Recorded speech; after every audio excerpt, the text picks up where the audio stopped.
Cette histoire commence par une question troublante. Que reste-t-il d'un homme quand sa mémoire disparaît ? Qui sommes-nous sans nos souvenirs, sans la capacité de reconnaître notre propre visage dans le miroir, sans pouvoir rappeler le nom de ceux que nous aimons depuis toujours ? À la fin du XIXe siècle, dans une Europe en pleine transformation, un médecin allemand nommé Alois Alzheimer s'est penché sur cette énigme terrifiante. Il ne cherchait pas la gloire. Il ne rêvait pas d'immortaliser son nom dans les livres de médecine. Il voulait simplement comprendre pourquoi une femme de 51 ans, Auguste Deter, perdait progressivement tout ce qui faisait d'elle un être humain. Aujourd'hui, plus de 100 ans après ces observations, la maladie qui porte son nom touche des dizaines de millions de personnes à travers le monde. C'est devenu l'une des grandes peurs de notre époque, cette lente dissolution de l'esprit qui transforme les êtres aimés en étrangers à eux-mêmes. Mais comment cette découverte a-t-elle été faite ? Qu'est-ce qu'Alzheimer a vraiment vu sous son microscope ? Et pourquoi, malgré plus d'un siècle de recherche, sommes-nous encore si démunis face à cette maladie ? Le monde dans lequel Alois Alzheimer a vécu était profondément différent du nôtre. C'était une époque où la psychiatrie balbutiait encore, où les asiles psychiatriques ressemblaient davantage à des prisons qu'à des hôpitaux, où la démence était considérée comme une simple conséquence inévitable du vieillissement. Les médecins de l'époque regardaient les cerveaux humains avec fascination, mais aussi avec impuissance. Ils savaient que quelque chose se brisait là-dedans, mais ils ne savaient pas quoi exactement, ni pourquoi. Alois Alzheimer est né le 14 juin 1864 dans une petite ville bavaroise appelée Marktbreit, située sur les rives du Main. Son père était notaire, un homme respecté dans la communauté, qui menait une vie bourgeoise typique de l'Allemagne provinciale de l'époque. La maison familiale se dressait près de l'église, une bâtisse solide aux volets verts, entourée d'un jardin où poussaient des rosiers et des pommiers. Les rues pavées de Marktbreit résonnaient du bruit des sabots de chevaux et des conversations des commerçants. C'était un monde ordonné, prévisible, où chacun connaissait sa place. Le jeune Alois grandissait dans cette atmosphère de stabilité bourgeoise, mais quelque chose en lui cherchait déjà autre chose. Il était un enfant observateur, silencieux, qui passait des heures à regarder les insectes dans le jardin ou à feuilleter les livres de la bibliothèque familiale. Son père espérait qu'il suivrait ses traces dans le notariat, une profession honorable et sûre. Mais Alois avait d'autres plans. Il voulait comprendre comment fonctionnait le corps humain, ce mystère fascinant qui animait chaque personne autour de lui. À 18 ans, en 1882, Alzheimer quitte Marktbreit pour étudier la médecine. Il s'inscrit d'abord à l'université de Berlin, puis continue ses études à Würzburg et enfin à Tübingen. C'était l'époque dorée de la médecine allemande, quand des figures comme Rudolf Virchow et Robert Koch révolutionnaient la compréhension des maladies. Les amphithéâtres universitaires sentaient le formol et la craie. Les étudiants en médecine passaient leur journée à disséquer des cadavres, à observer des tissus au microscope, à mémoriser des milliers de termes latins. Alzheimer était un étudiant consciencieux, mais pas exceptionnel. Il terminait ses études en 1887, obtenant son diplôme de médecine sans distinction particulière. Rien ne laissait présager qu'il allait révolutionner notre compréhension du cerveau humain. Il aurait pu devenir médecin de famille, ouvrir un cabinet dans une ville de province, soigner des rhumes et des fractures. Mais le destin en avait décidé autrement. En 1888, Alzheimer accepte un poste à l'hôpital municipal de Francfort pour les malades mentaux et épileptiques. C'était un immense complexe de bâtiments gris entouré de hauts murs, situé à la périphérie de la ville. Les salles étaient sombres, humides, remplies de lits en fer où gisaient des patients dans divers états de confusion mentale. L'odeur d'urine et de désinfectant imprégnait les couloirs. Les cris et les gémissements résonnaient jour et nuit. C'était un endroit terrible, mais aussi fascinant pour un jeune médecin curieux. À cette époque, la psychiatrie était encore une discipline primitive. Les traitements se limitaient à des bains froids, des camisoles de force, parfois de l'opium ou du bromure pour calmer l'agitation. On ne comprenait pratiquement rien aux causes des maladies mentales. Certains médecins pensaient que c'était une question de mauvais caractère ou de faiblesse morale. D'autres cherchaient des explications dans l'hérédité ou dans les conditions de vie. Mais personne ne regardait vraiment à l'intérieur du cerveau lui-même. C'est à Francfort qu'Alzheimer rencontre Franz Nissl, un jeune neurologue brillant qui venait de développer une nouvelle technique de coloration des tissus nerveux. Cette technique permettait de rendre visibles les cellules du cerveau sous le microscope avec une précision jamais atteinte auparavant. Nissl était obsédé par l'idée que les maladies mentales devaient avoir des causes physiques observables dans le cerveau. Il passait ses nuits à examiner des coupes de tissu cérébral, cherchant des anomalies, des patterns, des indices. Alzheimer et Nissl deviennent rapidement des amis proches et des collaborateurs. Ils partageaient la même conviction. Pour comprendre la folie, il fallait regarder le cerveau. Pas seulement le comportement des patients, pas seulement leurs paroles délirantes, mais la structure physique de leurs neurones. C'était une approche radicale pour l'époque, presque matérialiste dans sa conception. Mais elle allait ouvrir des perspectives entièrement nouvelles.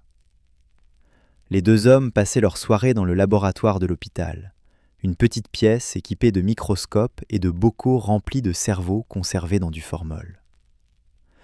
La lumière vacillante des lampes à gaz projetait des ombres étranges sur les murs.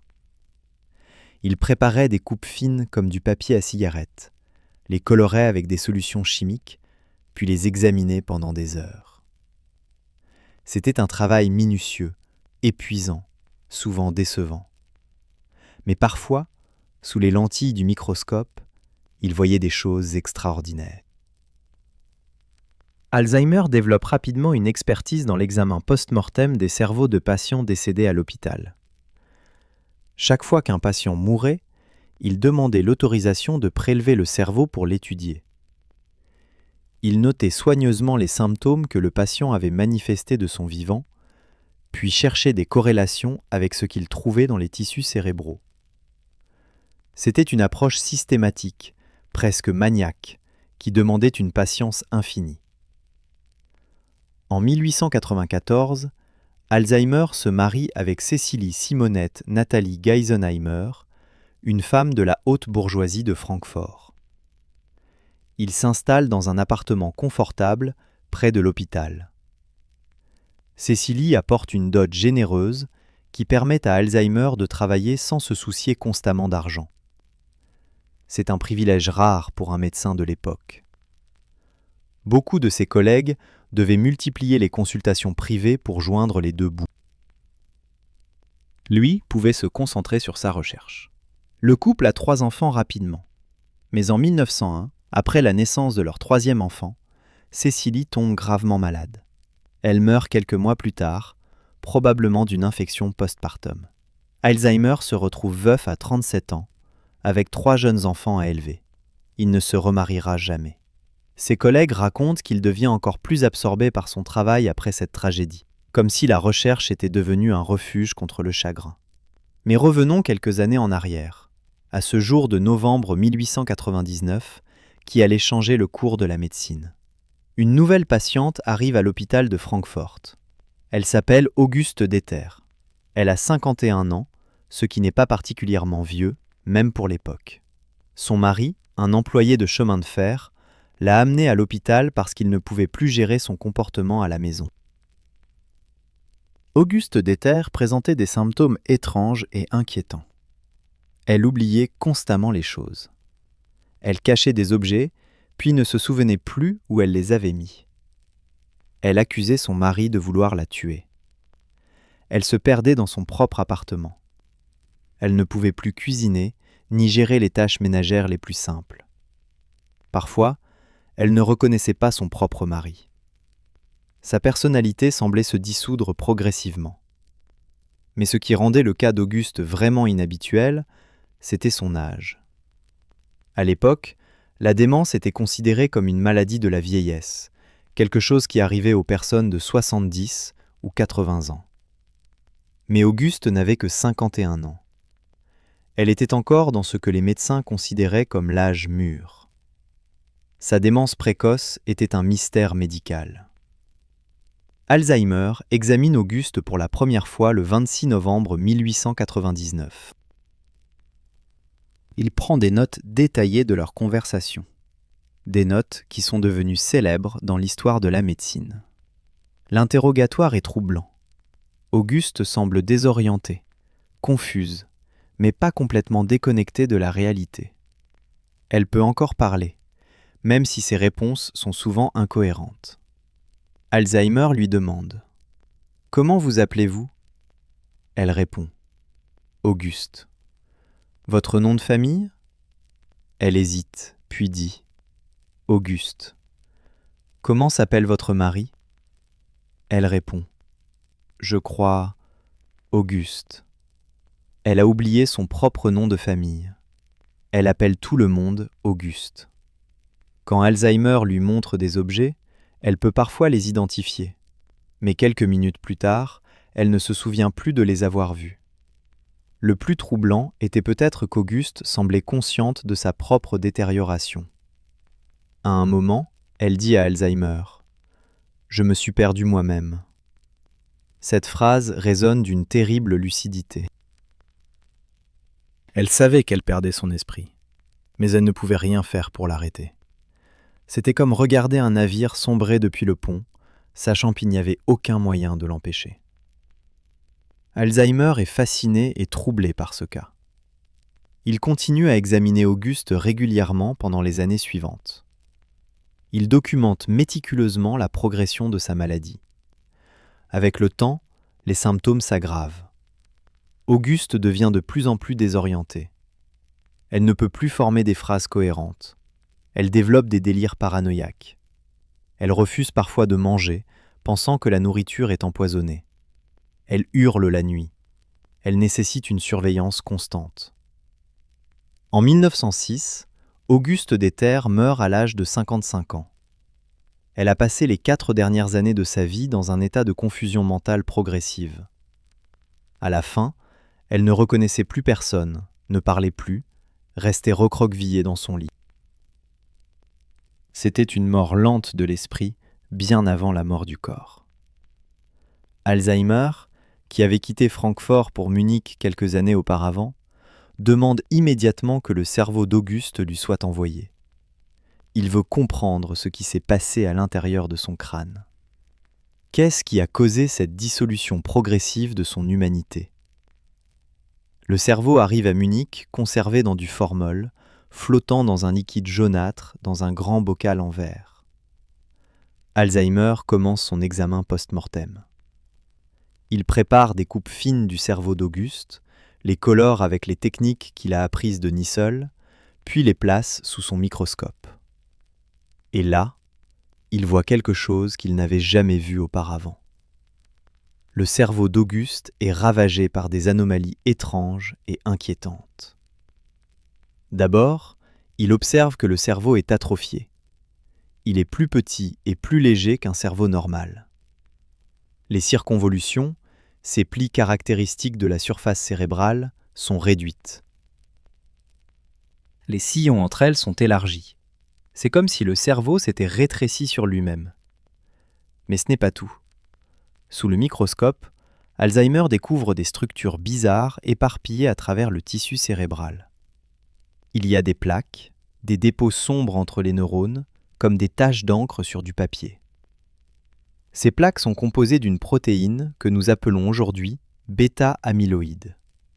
À l'époque, Alzheimer ne savait pas de quoi elles étaient faites, mais il pouvait voir qu'elles étaient anormales, qu'elles n'avaient rien à faire là. Plus troublant encore, il découvre que les neurones eux-mêmes sont déformés. À l'intérieur des cellules nerveuses, il voit des enchevêtrements de fibres tordues, comme des fils électriques emmêlés. Ces structures, que nous appelons maintenant enchevêtrements neurofibrillaires, sont composées d'une protéine appelée Tau qui s'est mal repliée et agrégée. Les neurones touchés par ces enchevêtrements semblent malades, mourants ou déjà morts. Alzheimer réalise qu'il regarde quelque chose de fondamentalement nouveau. Ce n'est pas simplement le vieillissement normal du cerveau. C'est un processus pathologique distinct, une maladie spécifique qui détruit les neurones de manière systématique.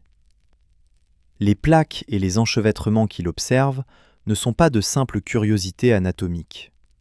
Ils sont les signatures d'un processus destructeur qui a volé à Auguste Deter son identité, sa mémoire, son humanité. Le 3 novembre 1906, Alzheimer présente ses découvertes lors d'une conférence de la Société des psychiatres allemands du Sud-Ouest à Tübingen. C'est une présentation technique, remplie de termes médicaux et de descriptions histologiques. Il projette des images microscopiques du cerveau d'Auguste sur un écran. Il explique méthodiquement ce qu'il a trouvé: l'atrophie cérébrale, les plaques, les enchevêtrements neurofibrillaires. La réaction de l'audience est polie mais pas enthousiaste. Il y a quelques questions, mais pas beaucoup. La plupart des psychiatres présents sont plus intéressés par les théories psychanalytiques qui commencent à devenir populaires grâce à Sigmund Freud. Ils veulent parler de complexe, de refoulement, de l'inconscient. Les détails microscopiques d'un cerveau malade leur semblent moins fascinants. C'est ironique. Alzheimer vient de décrire l'une des découvertes médicales les plus importantes du siècle, et presque personne ne s'en rend compte. Alzheimer publie ses résultats l'année suivante dans une revue médicale spécialisée. L'article est court, technique, illustré de quelques dessins des structures anormales qu'il a observées. Il décrit le cas clinique d'Auguste Deter, puis les findings anatomiques post-mortem. Il conclut prudemment que ce cas représente une maladie particulière du cortex cérébral. Il ne prétend pas avoir découvert une nouvelle maladie majeure. Il ne prédit pas que cette condition deviendra l'une des grandes peurs médicales du XXIe siècle. Il présente simplement ses observations de manière factuelle, laissant à d'autres le soin d'interpréter leur signification. C'est l'approche typique d'un scientifique prudent, mais cela signifie aussi que sa découverte passe presque inaperçue au début. Le patron d'Alzheimer à Munich, un psychiatre célèbre nommé Emil Kraepelin, est plus impressionné. Kraepelin travaillait à créer une classification systématique de toutes les maladies mentales, un peu comme Linné avait classifié les plantes et les animaux. Il cherchait à mettre de l'ordre dans le chaos de la psychiatrie. Quand il prépare une nouvelle édition de son manuel de psychiatrie en 1910, il décide d'inclure la découverte d'Alzheimer. Et c'est lui qui lui donne son nom, la maladie d'Alzheimer. C'était à la fois un honneur et une malédiction pour Alzheimer. Un honneur parce que son nom allait devenir immortel, associé pour toujours à cette découverte majeure. Une malédiction parce que ce nom allait devenir synonyme de terreur pour des millions de personnes, un diagnostic qui signifie la dissolution progressive de tout ce qui fait un être humain. Mais au début du XXe siècle, la maladie d'Alzheimer reste une curiosité médicale rare. On l'appelle parfois démence présénile, parce qu'elle touche des personnes relativement jeunes. La démence chez les personnes âgées, en revanche, est considérée comme un processus différent, un vieillissement normal du cerveau. Cette distinction va persister pendant des décennies, créant une confusion énorme dans la recherche médicale. Alzheimer lui-même continue ses recherches sur d'autres sujets. Il étudie la paralysie générale, une forme de démence causée par la syphilis tertiaire. Il examine les cerveaux de patients atteints de chorée de Huntington, une autre maladie neurodégénérative. Il devient l'un des experts mondiaux en neuropathologie, l'étude des maladies du cerveau au niveau tissulaire. Mais la maladie qui porte son nom reste son legs le plus durable.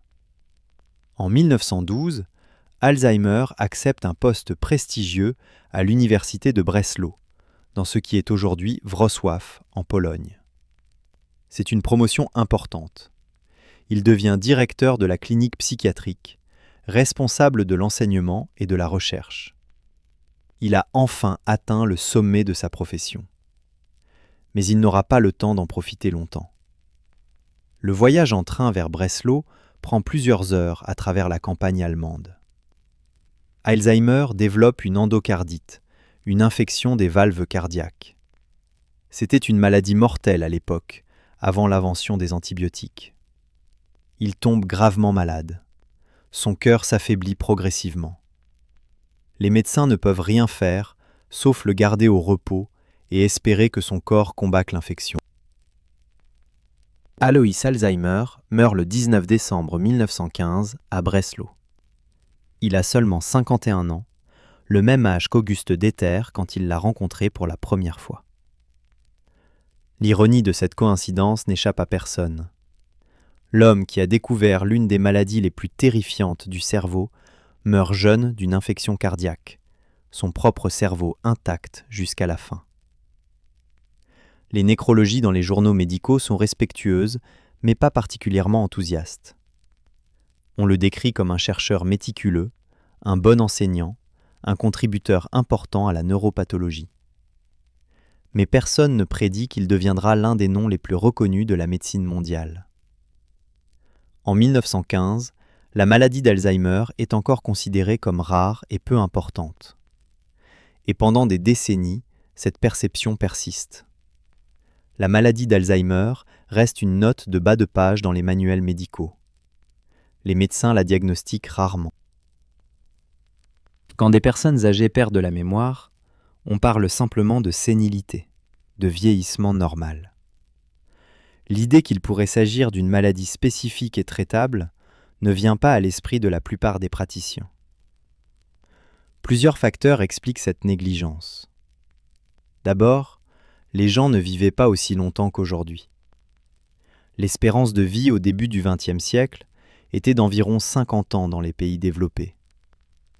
Relativement peu de personnes atteignaient 70 ou 80 ans, l'âge où la maladie d'Alzheimer devient commune. La maladie était donc statistiquement moins visible. Ensuite, la stigmatisation de la démence était énorme. Les familles cachaient leurs membres atteints. On ne parlait pas publiquement de ces choses.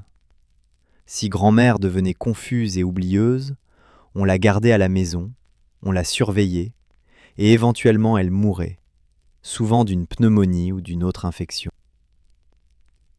On ne l'emmenait pas chez le médecin pour un diagnostic précis. C'était considéré comme une honte familiale. De plus, la recherche en neurosciences était encore primitive. Les outils pour étudier le cerveau vivant n'existaient pas. Il n'y avait pas de scanner, pas d'IRM, pas de TEP. La seule façon d'examiner le cerveau en détail était de le disséquer après la mort. Cela limitait sérieusement les possibilités de recherche. Comment étudier une maladie quand on ne peut l'observer qu'après que le patient soit décédé ? Les décennies qui suivent la mort d'Alzheimer sont marquées par les 2 guerres mondiales. L'Europe est dévastée. Des millions de personnes meurent. Les ressources sont consacrées à la survie, à la reconstruction.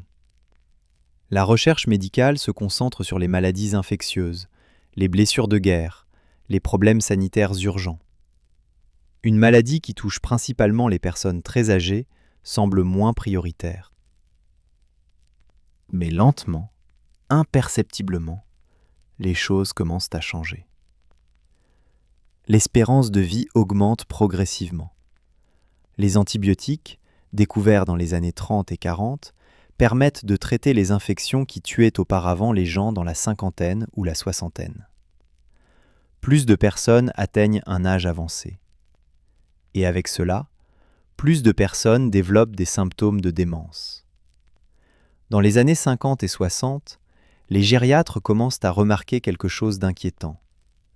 Beaucoup de leurs patients âgés présentent des symptômes similaires à ceux décrits par Alzheimer. Perte de mémoire progressive, désorientation, changement de personnalité. Mais officiellement, ces cas ne sont pas diagnostiqués comme la maladie d'Alzheimer. On appelle ça démence sénile ou artériosclérose cérébrale. On pense que c'est causé par un durcissement des artères qui réduirait le flux sanguin vers le cerveau. Un tournant crucial arrive dans les années 70 grâce au travail d'une psychiatre britannique nommée Blessed et d'un neuropathologiste nommé Tomlinson. Ils font quelque chose de simple mais révolutionnaire. Ils examinent systématiquement les cerveaux de personnes âgées décédées avec démence. Et ils découvrent que la plupart d'entre eux présentent exactement les mêmes plaques et enchevêtrements qu'Alzheimer avait décrits chez Auguste Deter. Cette découverte est énorme. Elle signifie que la démence sénile et la maladie d'Alzheimer ne sont pas deux conditions différentes. C'est la même maladie. La seule différence est l'âge d'apparition. Auguste Deter avait développé les symptômes à 51 ans, ce qui est inhabituel. Mais la plupart des gens développent la maladie dans leur soixantaine, 70e ou 80e année. Et soudain, ce qui semblait être une maladie rare devient l'une des conditions médicales les plus communes du monde développé. Les implications de cette réalisation sont stupéfiantes. Ça veut dire que des millions de personnes souffrent de la maladie d'Alzheimer, pas quelques milliers. Ça veut dire que c'est un problème de santé publique majeur, pas une curiosité médicale. Et ça veut dire qu'il faut investir massivement dans la recherche pour comprendre et traiter cette maladie. Dans les années 80, les gouvernements et les organisations de santé commencent enfin à prendre la maladie au sérieux. Aux États-Unis, le National Institute on Aging augmente considérablement son financement pour la recherche sur Alzheimer. Des associations de familles de patients se forment pour sensibiliser le public et faire pression pour plus de ressources. Des célébrités diagnostiquées avec la maladie, comme l'acteur Charlton Heston ou le président américain Ronald Reagan, contribuent à briser le tabou et à rendre la maladie visible. La recherche s'intensifie. Les scientifiques du monde entier se mettent à étudier les plaques et les enchevêtrements qu'Alzheimer avait décrits. Ils veulent comprendre de quoi ils sont faits, comment ils se forment, pourquoi ils tuent les neurones. C'est un travail complexe qui nécessite des techniques de pointe en biologie moléculaire, en biochimie, en génétique. Dans les années 80 et 90, des avancées majeures sont réalisées. Les scientifiques identifient les protéines qui composent les plaques et les enchevêtrements. Les plaques sont principalement constituées d'une protéine appelée bêta-amyloïde, un fragment d'une protéine plus grande appelée protéine précurseur de l'amyloïde. Les enchevêtrements sont composés d'une protéine appelée Tau qui s'est anormalement phosphorylée et agrégée. Ces découvertes moléculaires ouvrent de nouvelles pistes. Si on comprend comment ces protéines se forment et s'accumulent, peut-être qu'on peut développer des médicaments pour bloquer le processus. Peut-être qu'on peut prévenir la formation des plaques et des enchevêtrements. Peut-être qu'on peut même dissoudre ceux qui existent déjà. L'optimisme est palpable dans la communauté scientifique. Les chercheurs découvrent aussi des facteurs de risque génétiques.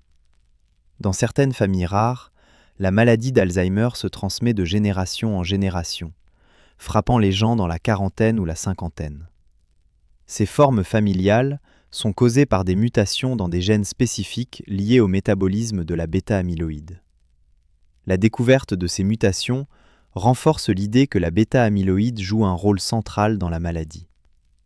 Pour les formes plus communes de la maladie, qui apparaissent généralement après 65 ans, les chercheurs identifient un facteur de risque génétique majeur, une variante du gène APOE. Les personnes qui héritent de 2 copies de la variante APOE epsilon 4 ont un risque beaucoup plus élevé de développer Alzheimer. Mais ce n'est pas un déterminisme absolu. Certaines personnes avec 2 copies d'APOE epsilon 4 ne développent jamais la maladie. Et beaucoup de personnes sans cette variante développent quand même Alzheimer. Cette complexité génétique révèle quelque chose d'important. La maladie d'Alzheimer n'est pas causée par un seul facteur. C'est une maladie multifactorielle, influencée par de nombreux gènes, par l'environnement, par le mode de vie, par le hasard. Cette complexité rend la recherche de traitements beaucoup plus difficile. Dans les années 90 et 2000, des dizaines d'essais cliniques sont lancés pour tester des médicaments potentiels contre Alzheimer. L'approche dominante est basée sur l'hypothèse amyloïde. L'idée que l'accumulation de bêta-amyloïdes est la cause première de la maladie et que, si on peut empêcher cette accumulation ou éliminer les plaques, on pourra arrêter ou inverser la progression de la maladie. Des milliards de dollars sont investis dans le développement de médicaments anti-amyloïdes. On teste des anticorps qui se lient à la bêta-amyloïde et la marquent pour destruction par le système immunitaire. On teste des inhibiteurs d'enzymes qui coupent la protéine précurseur de l'amyloïde pour empêcher la formation de bêta-amyloïdes. On teste des composés qui empêchent l'agrégation de la bêta-amyloïde en plaques. Mais essai après essai, ces médicaments échouent. Certains semblent prometteurs dans les études préliminaires sur des souris génétiquement modifiées pour développer des plaques amyloïdes. Mais quand ils sont testés chez l'homme dans des essais cliniques rigoureux, ils ne montrent pas d'efficacité significative. Parfois, ils réduisent les plaques amyloïdes dans le cerveau, mais les patients continuent à décliner au même rythme. Les plaques disparaissent, mais la mémoire ne revient pas. Ces échecs répétés soulèvent des questions troublantes. L'hypothèse amyloïde est-elle fausse? Les plaques sont-elles vraiment la cause de la maladie ou sont-elles juste un symptôme, un épiphénomène? Peut-être que les dommages neuronaux sont causés par autre chose et les plaques ne font que marquer les zones du cerveau où les dégâts ont déjà eu lieu. Certains chercheurs commencent à se concentrer sur la protéine Tau et les enchevêtrements neurofibrillaires. Après tout, Alzheimer avait observé les 2 types de pathologies, les plaques et les enchevêtrements. Peut-être que les enchevêtrements de Tau sont plus directement responsables de la mort neuronale. Des médicaments ciblant la Tau entrent en développement. D'autres chercheurs explorent des hypothèses complètement différentes. Peut-être que l'inflammation dans le cerveau joue un rôle crucial. Peut-être que les dysfonctionnements des mitochondries, les centrales énergétiques des cellules, sont importants. Peut-être que les problèmes vasculaires, le flux sanguin réduit vers le cerveau, contribuent significativement à la maladie. La recherche se diversifie, explorant de multiples pistes en parallèle. Pendant ce temps, la situation sur le terrain reste désespérante pour les patients et leurs familles. Jusqu'au début des années 2000, il n'existe aucun traitement approuvé pour la maladie d'Alzheimer. Les médecins peuvent diagnostiquer la maladie, mais ils ne peuvent rien offrir sauf du soutien et des soins palliatifs. C'est comme diagnostiquer un cancer et dire au patient « Désolé, il n'y a rien à faire ». Les premiers médicaments approuvés dans les années 90 et 2000, comme le donépézil ou la mémantine, ne traitent pas la cause de la maladie. Ils agissent sur les symptômes en modifiant les niveaux de neurotransmetteurs dans le cerveau. Ils peuvent ralentir légèrement la progression des symptômes pour quelques mois, mais ils ne changent pas fondamentalement le cours de la maladie. C'est mieux que rien, mais c'est loin d'être un remède. Aujourd'hui, en 2026, nous sommes toujours dans cette situation frustrante. Malgré plus d'1 siècle de recherche depuis la découverte d'Alzheimer, malgré des milliards de dollars investis, malgré les efforts de milliers de scientifiques brillants, nous n'avons toujours pas de traitement vraiment efficace pour la maladie d'Alzheimer. Récemment, quelques médicaments comme l'aducanumab et le lecanemab ont été approuvés. Ils réduisent les plaques amyloïdes et montrent un ralentissement modeste du déclin cognitif. Mais les bénéfices sont petits, les coûts sont énormes et les effets secondaires peuvent être graves. La maladie d'Alzheimer touche maintenant environ 50 millions de personnes dans le monde. Ce nombre devrait tripler d'ici 2050 en raison du vieillissement de la population mondiale.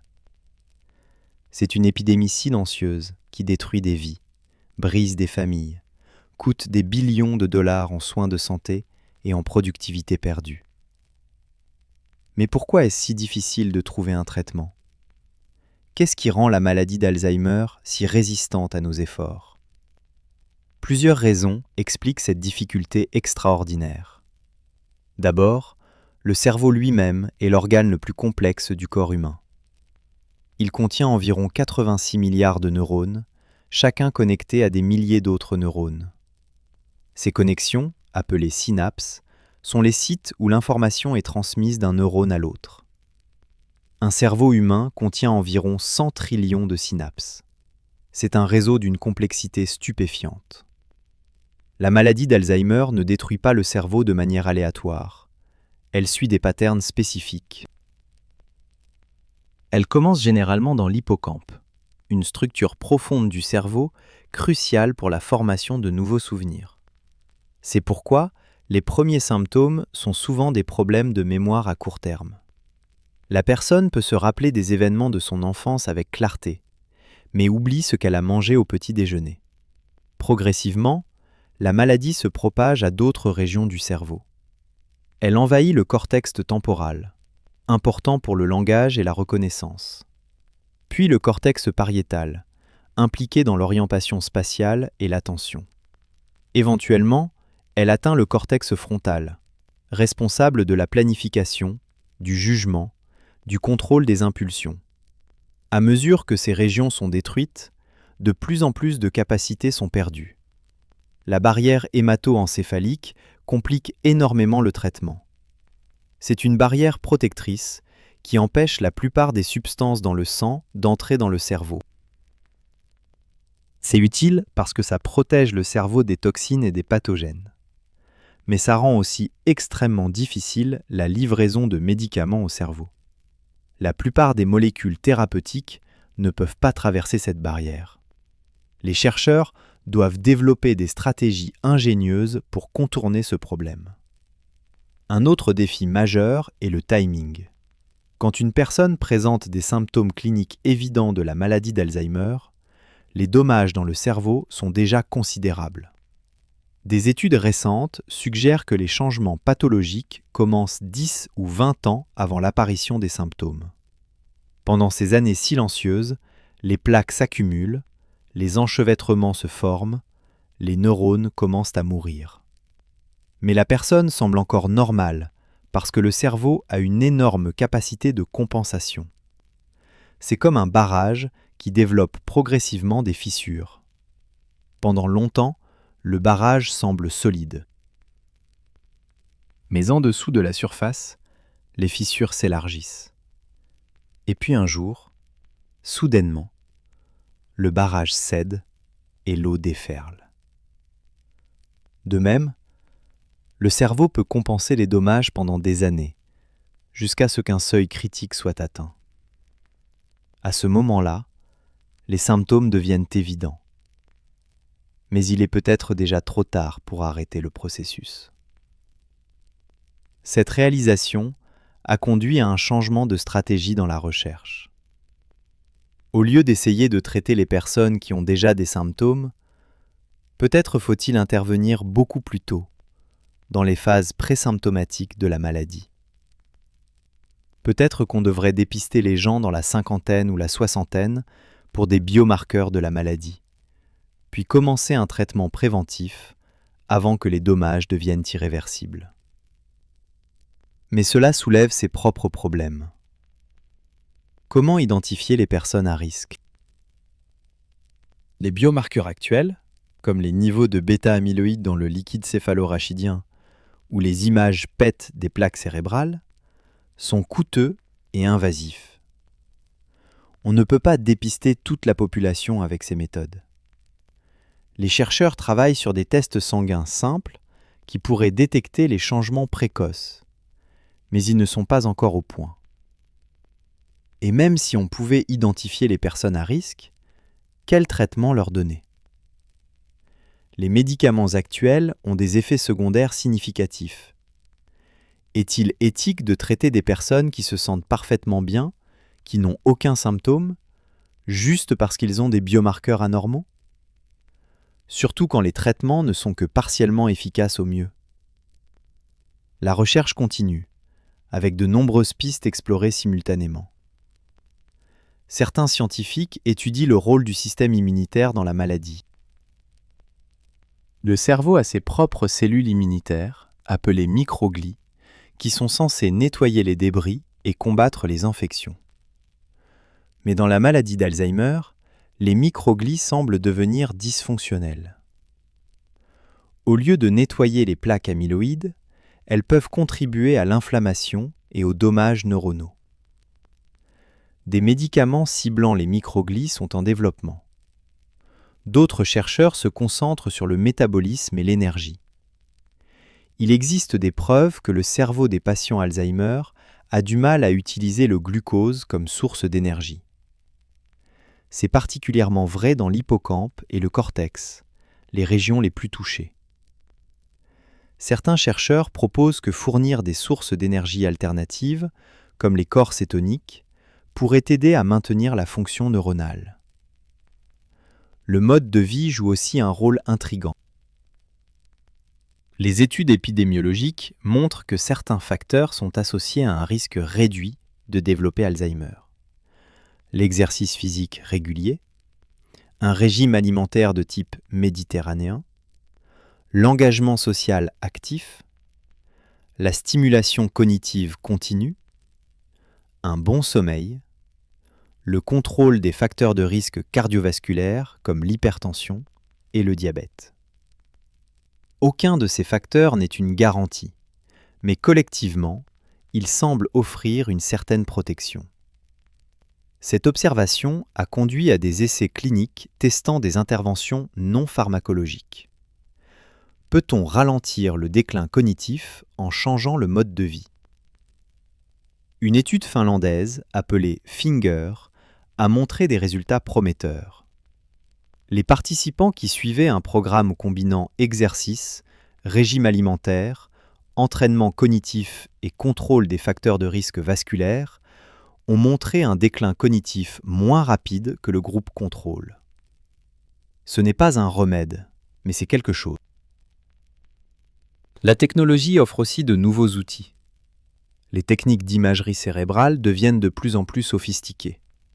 On peut maintenant visualiser non seulement les plaques amyloïdes, mais aussi les enchevêtrements de taux dans le cerveau vivant. On peut mesurer l'atrophie cérébrale avec une précision millimétrique.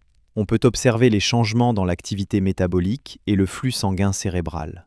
Ces outils permettent aux chercheurs de suivre la progression de la maladie en temps réel et d'évaluer l'efficacité des traitements plus précisément. L'intelligence artificielle commence à jouer un rôle dans la recherche sur Alzheimer. Les algorithmes d'apprentissage automatique peuvent analyser d'énormes ensembles de données génomiques, protéomiques, d'imagerie, cherchant des patterns que les humains pourraient manquer. L'IA peut aider à identifier de nouvelles cibles thérapeutiques, à prédire quels patients vont décliner rapidement, à concevoir de meilleurs essais cliniques. Certains chercheurs explorent des approches plus radicales. Et si on pouvait régénérer les neurones perdus ?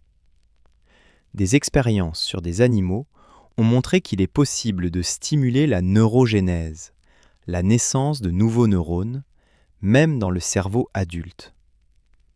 Des cellules souches pourraient-elles être utilisées pour remplacer les neurones morts ? C'est encore très expérimental, mais ça ouvre des possibilités fascinantes. La stimulation cérébrale profonde, une technique où des électrodes sont implantées dans le cerveau pour moduler l'activité neuronale, est testée pour Alzheimer. Cette approche est déjà utilisée avec succès pour la maladie de Parkinson. Pourrait-elle aussi aider dans Alzheimer ? Les résultats préliminaires sont mitigés, mais la recherche continue. certains scientifiques regardent vers des directions totalement inattendues. Il y a des preuves intrigantes que certaines infections pourraient jouer un rôle dans Alzheimer. Le virus de l'herpès simplex, certaines bactéries buccales, même le champignon Candida ont été trouvés dans les cerveaux de patients Alzheimer. Sont-ils des causes, des contributeurs, ou juste des opportunistes profitant d'un cerveau affaibli? La question est ouverte.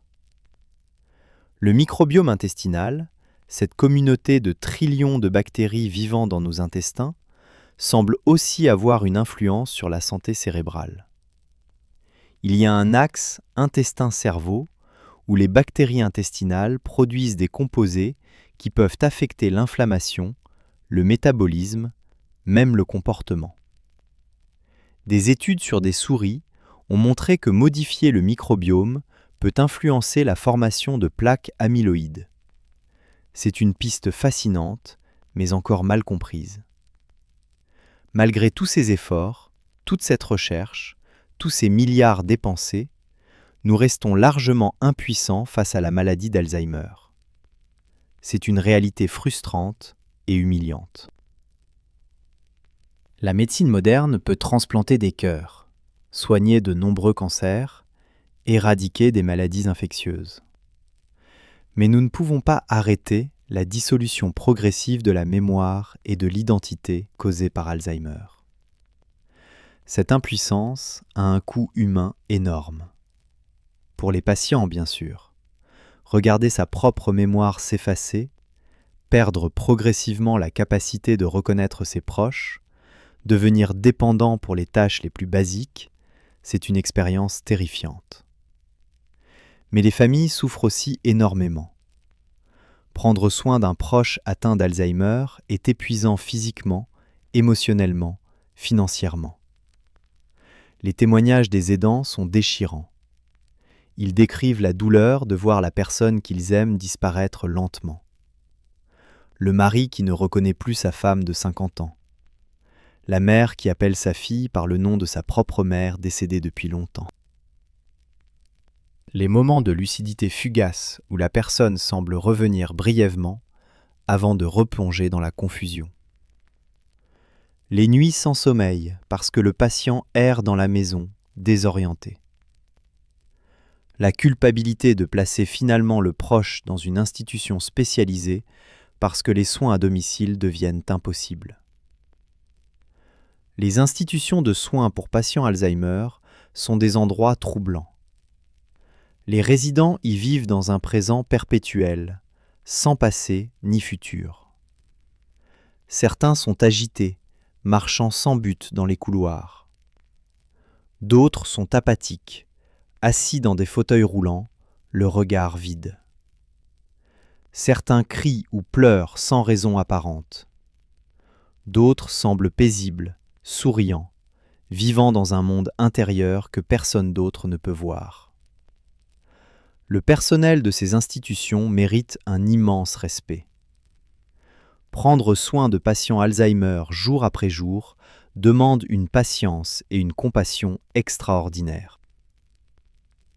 Répéter la même information 100 fois parce que le patient oublie immédiatement, gérer les comportements difficiles avec gentillesse, maintenir la dignité de personnes qui ont perdu le contrôle de leurs fonctions corporelles, c'est un travail émotionnellement épuisant et souvent sous-valorisé. La société dans son ensemble est mal préparée pour l'épidémie d'Alzheimer qui s'annonce. Les systèmes de santé sont déjà surchargés. Les coûts des soins pour les patients Alzheimer sont astronomiques. Aux États-Unis, les coûts directs et indirects de la maladie sont estimés à plus de 300 milliards de dollars par an. Ce chiffre va exploser dans les décennies à venir si nous ne trouvons pas de meilleurs traitements. Il y a aussi des questions éthiques complexes autour de la maladie d'Alzheimer. À quel point une personne atteinte de démence sévère est-elle encore elle-même? Peut-elle consentir à des traitements? Qui devrait prendre les décisions médicales? Dans certains pays, des patients en phase précoce d'Alzheimer ont demandé l'euthanasie, préférant mourir avec leur identité encore intacte plutôt que de vivre les années de déchéance progressive. Ces situations soulèvent des questions philosophiques profondes sur l'identité, la personnalité, ce qui fait qu'une personne est vraiment une personne. Certains philosophes ont exploré ces questions. Derek Parfit, dans ses travaux sur l'identité personnelle, a suggéré que ce qui nous rend nous-mêmes, c'est la continuité psychologique. Nos souvenirs, nos croyances, nos désirs, nos traits de personnalité.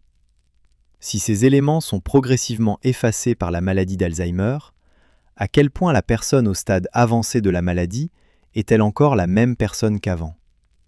C'est une question vertigineuse, sans réponse facile. Mais revenons à Alois Alzheimer lui-même. Qu'aurait-il pensé de l'héritage de sa découverte ? Aurait-il été fier que son nom soit devenu synonyme de cette recherche ? Ou horrifié que la maladie porte son nom, associant pour toujours son identité à quelque chose de si terrible. Nous ne le saurons jamais. Il est mort trop jeune, bien avant que sa découverte ne prenne l'importance qu'elle a aujourd'hui. Ce qui est certain, c'est qu'Alzheimer était un scientifique méticuleux et humble. Il n'a pas cherché la gloire. Il cherchait simplement à comprendre. Quand il regardait à travers son microscope les coupes de cerveau d'Auguste Deter, il ne pensait probablement pas qu'il faisait une découverte historique. Il faisait son travail, documentant soigneusement ce qu'il observait, essayant de faire sens de patterns étranges dans le tissu nerveux. Cette approche méthodique et rigoureuse reste le fondement de la recherche biomédicale moderne. Nous disposons maintenant de technologies qu'Alzheimer n'aurait même pas pu imaginer. Séquençage génomique, édition de gènes CRISPR, optogénétique, microscopie électronique ultra haute résolution, superordinateur capable de modéliser des processus moléculaires. Mais l'esprit scientifique fondamental reste le même. Observer, mesurer, hypothétiser, tester, réviser. La recherche sur Alzheimer a aussi révélé des choses fascinantes sur le cerveau en général. En étudiant ce qui ne va pas dans la maladie, nous apprenons comment le cerveau normal fonctionne. Comment les souvenirs sont formés et stockés. Comment les neurones communiquent. Comment le cerveau se maintient et se répare. Comment la conscience émerge de l'activité de milliards de cellules. Une des découvertes surprenantes est que le cerveau reste plastique, capable de changer et de s'adapter, même à un âge avancé. Pendant longtemps, on pensait que le cerveau adulte était figé, que les neurones ne se régénéraient jamais. Mais nous savons maintenant que ce n'est pas vrai. Le cerveau peut former de nouvelles connexions synaptiques tout au long de la vie. Il y a même une neurogénèse limitée dans certaines régions comme l'hippocampe. Cette plasticité offre l'espoir que nous pourrions stimuler le cerveau à compenser les dommages causés par Alzheimer. L'exercice physique semble particulièrement bénéfique pour le cerveau. Des études ont montré que l'exercice aérobique augmente la taille de l'hippocampe, améliore la mémoire, stimule la production de facteurs neurotrophiques qui supportent la santé neuronale. Les personnes qui font de l'exercice régulièrement ont un risque plus faible de développer Alzheimer. Ce n'est pas une garantie, mais c'est un facteur modifiable que tout le monde peut influencer. Le sommeil est aussi crucial. Pendant le sommeil, le cerveau effectue une sorte de nettoyage, éliminant les déchets métaboliques accumulés pendant la journée. Une de ces substances éliminées est la bêta-amyloïde. Les personnes qui dorment mal ou pas assez accumulent plus de bêta-amyloïde dans leur cerveau. Les troubles chroniques du sommeil sont un facteur de risque pour Alzheimer. Inversement, améliorer la qualité du sommeil pourrait être une stratégie de prévention. L'engagement social et la stimulation cognitive semblent aussi protecteurs. Les personnes qui restent socialement actives, qui continuent à apprendre de nouvelles choses, qui font des activités mentalement stimulantes comme lire, jouer à des jeux, apprendre une langue, ont un risque réduit. C'est peut-être parce que ces activités renforcent les réseaux neuronaux créant ce qu'on appelle une réserve cognitive qui permet au cerveau de mieux résister aux dommages. L'éducation joue un rôle intéressant. Les personnes avec plus d'années d'éducation formelle ont, en moyenne, un risque plus faible d'Alzheimer. Ce n'est pas que l'éducation prévient les changements pathologiques dans le cerveau, mais elle semble permettre au cerveau de compenser mieux et plus longtemps. Deux personnes peuvent avoir la même quantité de plaques et d'enchevêtrements dans leur cerveau, mais celle avec plus d'éducation peut rester fonctionnelle plus longtemps. Le régime alimentaire est aussi exploré. Le régime méditerranéen, riche en poissons gras, huile d'olive, fruits, légumes, noix, et pauvre en viande rouge et aliments transformés, est associé à un risque réduit d'Alzheimer. Les acides gras oméga 3, trouvés dans les poissons gras, semblent particulièrement bénéfiques pour la santé cérébrale. Les antioxydants dans les fruits et légumes peuvent protéger contre les dommages oxydatifs. Mais aucun supplément ou aliment unique n'est un remède miracle. Les facteurs de risque cardiovasculaire comme l'hypertension, le diabète, l'obésité, le cholestérol élevé augmentent tous le risque d'Alzheimer. Cela a conduit à l'expression « ce qui est bon pour le cœur est bon pour le cerveau ». Contrôler ces facteurs de risque, surtout à l'âge moyen, peut réduire le risque de démence plus tard dans la vie. C'est une raison supplémentaire pour maintenir un mode de vie sain. Le tabagisme est un facteur de risque important et modifiable. Les fumeurs ont un risque significativement plus élevé de développer Alzheimer. Arrêter de fumer réduit ce risque, même si cela se fait tard dans la vie. C'est un des messages de santé publique les plus clairs que nous puissions donner. La consommation d'alcool a une relation complexe avec le risque d'Alzheimer. Une consommation excessive est clairement nocive, augmentant le risque de démence. Mais certaines études suggèrent qu'une consommation modérée, en particulier de vin rouge, pourrait être légèrement protectrice. Cependant, ces résultats sont controversés et ne doivent certainement pas être interprétés comme une recommandation de commencer à boire si on ne le fait pas déjà. Les traumatismes crâniens sont aussi un facteur de risque. Les personnes qui ont subi des commotions cérébrales répétées, comme les boxeurs ou les joueurs de football américains, ont un risque accru de développer une forme de démence appelée encéphalopathie traumatique chronique, qui partage certaines caractéristiques avec Alzheimer. Même un seul traumatisme crânien sévère augmente le risque. Cela souligne l'importance de la protection de la tête et de la prévention des blessures. Les recherches ont aussi révélé des différences intéressantes entre les sexes. Les femmes ont un risque plus élevé de développer Alzheimer que les hommes. Une partie de cette différence est due au fait que les femmes vivent en moyenne plus longtemps, et l'âge est le plus grand facteur de risque pour Alzheimer. Mais même en tenant compte de l'âge, les femmes semblent avoir un risque légèrement plus élevé. Les raisons ne sont pas complètement comprises. Les changements hormonaux à la ménopause pourraient jouer un rôle. Les différences génétiques aussi. Il y a également des différences ethniques et raciales dans le risque d'Alzheimer. Aux États-Unis, les Afro-Américains et les Hispaniques ont un risque environ 1,5 fois à 2 fois plus élevé que les Blancs non hispaniques.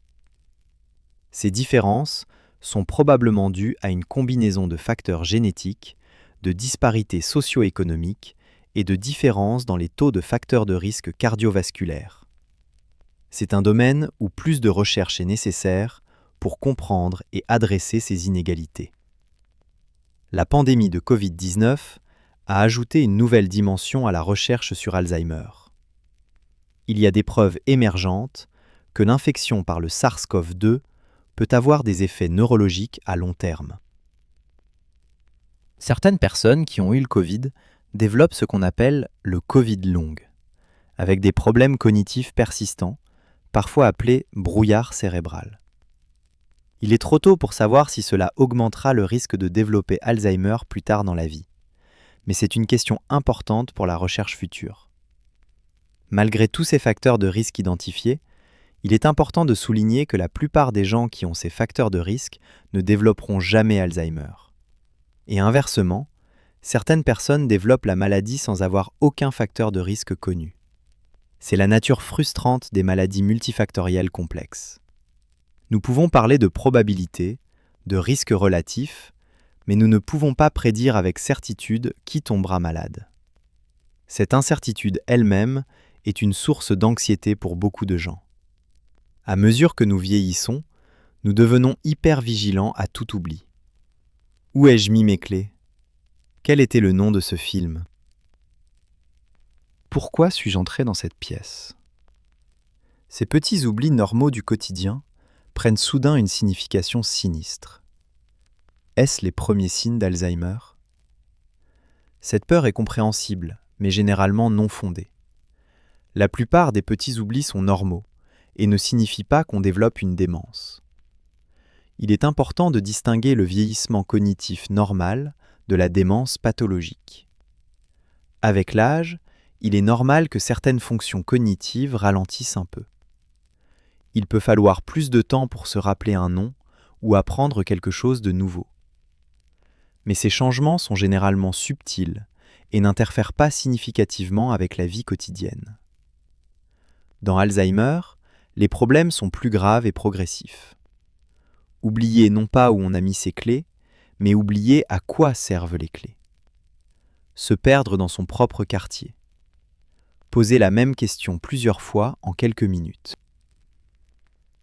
Il y a eu des cas célèbres de personnalités publiques diagnostiquées avec Alzheimer qui ont contribué à sensibiliser le public à la maladie.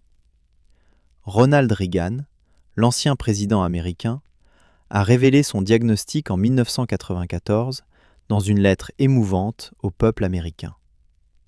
Il écrivait « Je commence maintenant le voyage qui me mènera au coucher du soleil de ma vie. » Cette phrase poétique et douloureuse a touché des millions de personnes. Reagan a vécu 10 ans après son diagnostic, déclinant progressivement jusqu'à ne plus reconnaître sa propre femme, Nancy. Margaret Thatcher, l'ancienne première ministre britannique, a aussi développé une démence dans ces dernières années.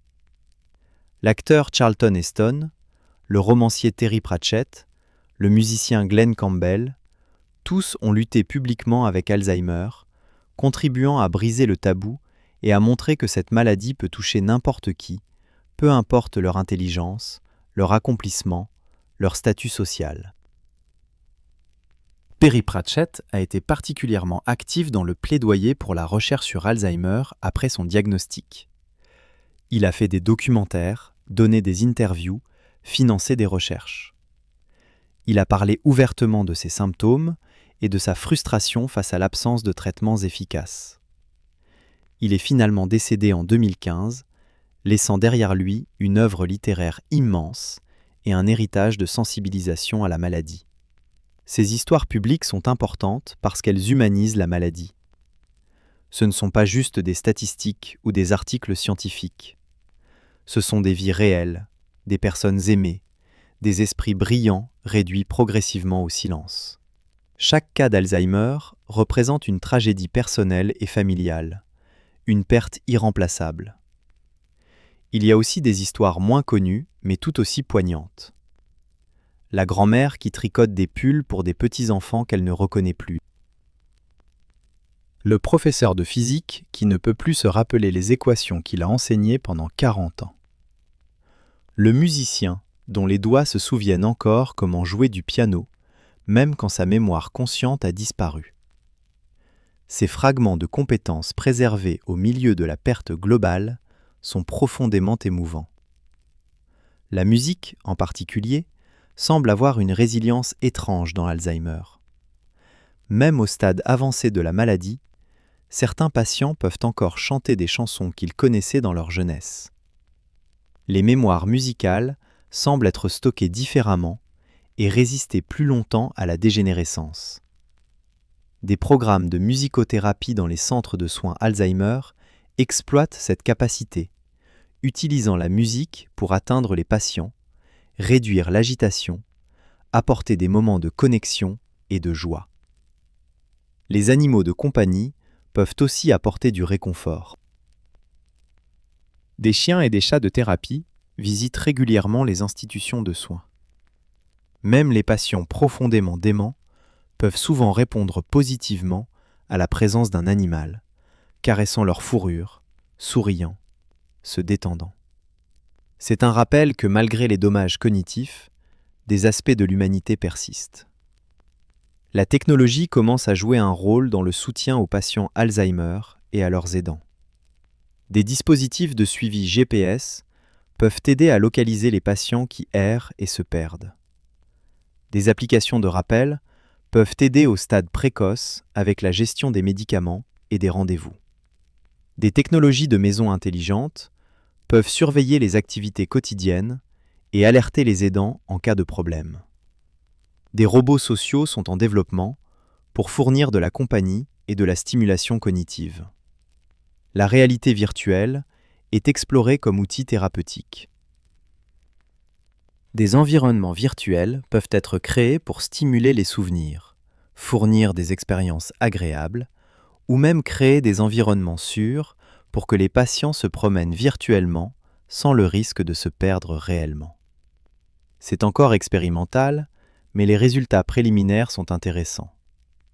L'intelligence artificielle pourrait révolutionner le diagnostic et le suivi d'Alzheimer. Des algorithmes peuvent analyser des patterns subtils dans le langage, la voix, les mouvements oculaires, qui pourraient indiquer un déclin cognitif précoce avant même que les symptômes soient évidents. Des chatbots basés sur l'intelligence artificielle pourraient fournir un soutien conversationnel aux patients isolés. Des systèmes experts pourraient aider les médecins à interpréter les résultats complexes d'imagerie et de biomarqueurs. Mais toute cette technologie ne peut pas remplacer la compassion humaine. Prendre soin d'une personne atteinte d'Alzheimer nécessite de la patience, de l'empathie, de la présence. Cela nécessite de voir au-delà des symptômes la personne qui est toujours là-dedans quelque part, même si elle est difficile à atteindre. Cela nécessite de valoriser la dignité humaine, même quand les capacités cognitives sont sévèrement diminuées. Les approches de soins centrées sur la personne dans les institutions Alzheimer reconnaissent cela.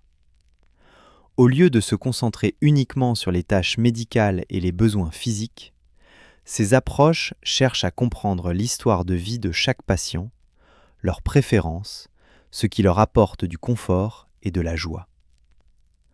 Créer des environnements qui ressemblent plus à des maisons qu'à des hôpitaux. Permettre autant d'autonomie et de choix que possible. Traiter les patients avec respect et dignité. Il y a aussi un mouvement croissant vers la divulgation précoce du diagnostic.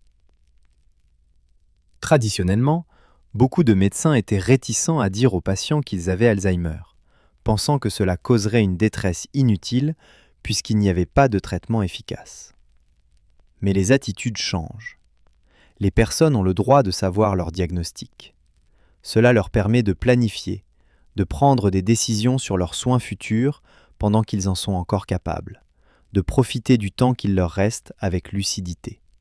Les directives anticipées sont importantes pour les patients Alzheimer.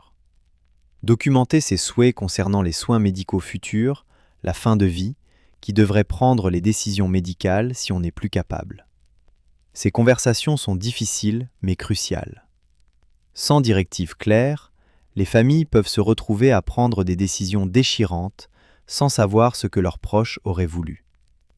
La question de la conduite automobile est souvent un point de conflit. À quel moment un patient Alzheimer doit-il arrêter de conduire ? C'est une question de sécurité publique, mais aussi une question d'indépendance et de dignité pour le patient. Perdre la capacité de conduire signifie perdre une grande partie de sa liberté et de son autonomie. Mais conduire avec des facultés cognitives diminuées met en danger le patient et les autres. C'est une ligne difficile à tracer, nécessitant une évaluation individuelle et de la sensibilité. Les aspects financiers d'Alzheimer sont aussi accablants. Les coûts des soins en institution peuvent facilement dépasser 100 000 $ par an dans certains pays. Peu de gens ont les moyens de payer cela de leur poche. L'assurance maladie publique couvre certains coûts, mais pas tous. Beaucoup de familles doivent épuiser les économies de toute une vie, vendre la maison familiale, s'endetter pour payer les soins. C'est une catastrophe financière en plus de la tragédie humaine. Il y a une injustice troublante dans tout cela. Alzheimer frappe le plus souvent les personnes âgées qui ont travaillé toute leur vie, contribué à la société, élevé des familles. Dans leurs années de retraite, quand ils devraient pouvoir profiter du fruit de leur travail, ils sont frappés par cette maladie cruelle qui vole non seulement leur santé, mais aussi leurs ressources financières. C'est une situation qui appelle des réponses politiques et sociales plus fortes. Certains pays ont développé des systèmes de soins de longue durée plus robustes que d'autres.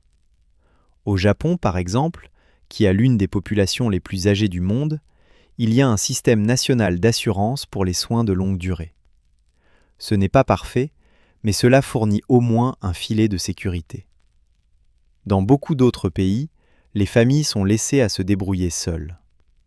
Le fardeau sur les aidants familiaux est énorme et souvent invisible. Souvent, ce sont les conjoints âgés ou les filles adultes qui assument la majorité des soins. Ils abandonnent leur emploi, sacrifient leur propre santé et bien-être, vivent dans un stress chronique. Les taux de dépression et d'épuisement chez les aidants de patients Alzheimer sont très élevés. Les aidants eux-mêmes ont besoin de soutien, de répit, de reconnaissance. Des programmes de répit pour aidants, où quelqu'un d'autre prend soin du patient pendant quelques heures ou quelques jours pour que l'aidant puisse se reposer, sont cruciaux, mais souvent insuffisants. Des groupes de soutien où les aidants peuvent partager leurs expériences et leurs stratégies d'adaptation peuvent être extrêmement précieux. Prendre soin des aidants est une partie importante de la gestion globale d'Alzheimer. Revenons maintenant à la question scientifique fondamentale. Pourquoi Alzheimer a-t-il été si difficile à résoudre ? Pourquoi, après plus d'un siècle de recherche, sommes-nous encore si loin d'un remède ? Une partie de la réponse est la complexité inhérente du cerveau et de la maladie elle-même. Mais il y a aussi des facteurs plus systémiques. Le financement de la recherche biomédicale est toujours insuffisant par rapport aux besoins.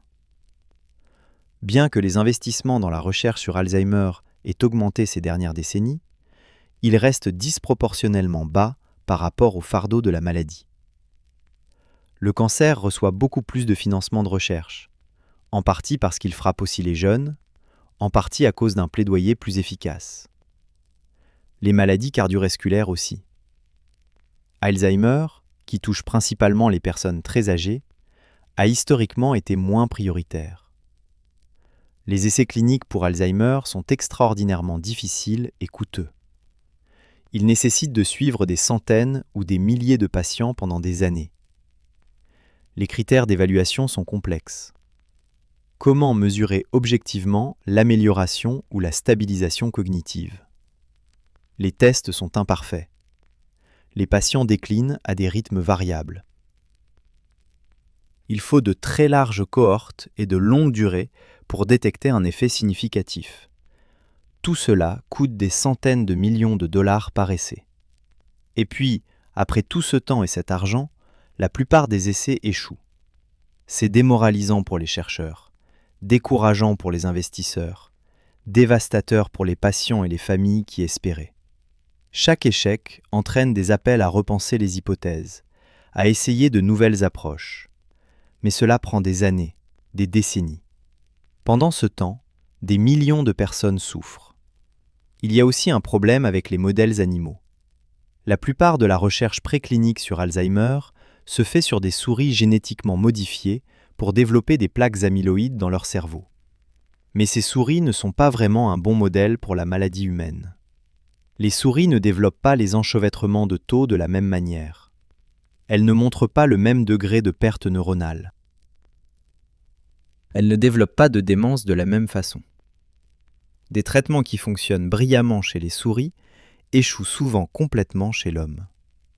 Cette limite des modèles animaux est un problème général en neurosciences, pas juste pour Alzheimer. Le cerveau humain est unique de bien des façons. Nous ne pouvons pas simplement extrapoler des découvertes chez les souris ou les rats aux humains. Nous avons besoin de meilleurs modèles, peut-être des organoïdes cérébraux cultivés à partir de cellules souches humaines ou des modèles informatiques sophistiqués. Mais ces technologies sont encore en développement. Il y a aussi la question du moment optimal pour intervenir. Si nous attendons que les symptômes soient évidents, il est probablement trop tard. Les dégâts sont déjà trop étendus. Mais si nous essayons d'intervenir très tôt, dans la phase présymptomatique, comment savons-nous qui traiter ?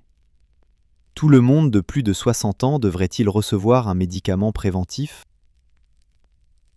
Ce serait astronomiquement coûteux et exposerait beaucoup de gens qui n'auraient jamais développé la maladie à des effets secondaires potentiels.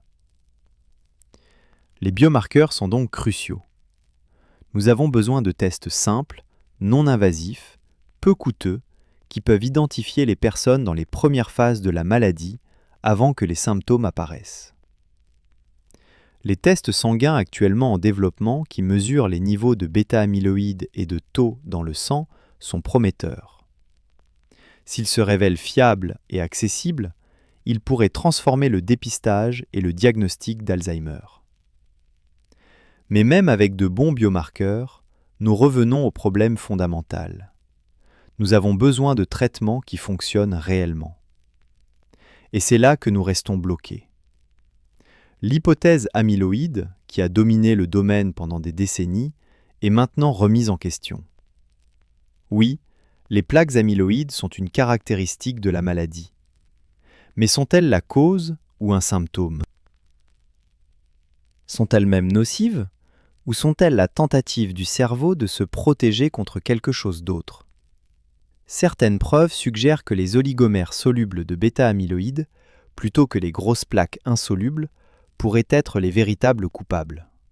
Ces oligomères sont de petits agrégats de bêta-amyloïdes qui peuvent perturber les synapses et la fonction neuronale. Mais ils sont difficiles à détecter et à cibler thérapeutiquement. D'autres chercheurs pensent que les plaques elles-mêmes sont relativement bénignes et que ce sont les enchevêtrements de tau à l'intérieur des neurones qui causent vraiment la mort cellulaire. La recherche sur la protéine tau a gagné en importance ces dernières années. Des médicaments anti-tau sont en développement et en essais cliniques. L'espoir est qu'en empêchant l'accumulation de tau, on pourra ralentir la progression de la maladie, même si on ne peut pas éliminer les plaques amyloïdes. Mais jusqu'à présent, les résultats sont mitigés.